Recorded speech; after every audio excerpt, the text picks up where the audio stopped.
Kalau korang pernah dengar lagu Petronas zaman-zaman dulu kan, suara kakak saya tu, ramai orang kata suara saya macam dia. Siapa ingat lagu tu, orang ingat saya nyanyi lagu tu. Mana maunya, saya form 3 kot masa tu. Saya tak tahu mana yang sama, tapi mungkin berdengung tu lah sama lebih kurang kan. Tapi suara kakak saya lembut. Suara kakak saya tu dia halus, dia soothing berbanding dengan suara saya. Suara saya kasar, besar, serak. Kenapa Sambil-sambil lah sambil kita membungkus perfume Lady B. Ya, terima kasih kepada customer yang membeli dan menyupport saya untuk mencari rezeki di sini. Terima kasih banyak-banyak. Kalau korang nak beli perfume, order dengan saya lekas. Banyak benda saya nak bayar. Tiba kan. Yelah, kita banyak komitmen wak. Okay, saya boleh mencuba.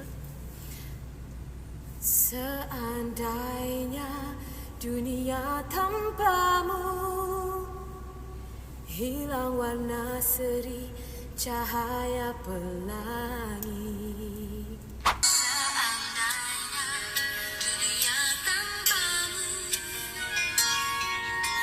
hilang warna seri cahaya pelangi. Kau hadir membawa sinaran mentari, kau terangi duniaku ini.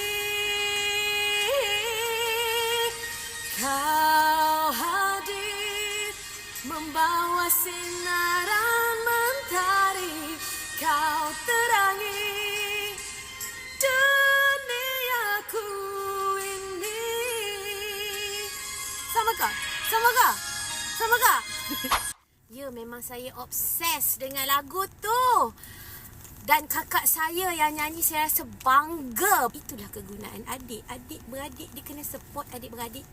Dia kena support family. Faham?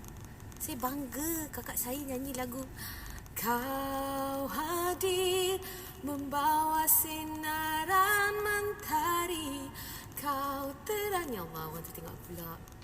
Duniaku ini. Kau, salah. Daripada tadi ada bunyi teketik apa benda teketik gitu. Geram aku. Penat rekod banyak kali. Testing.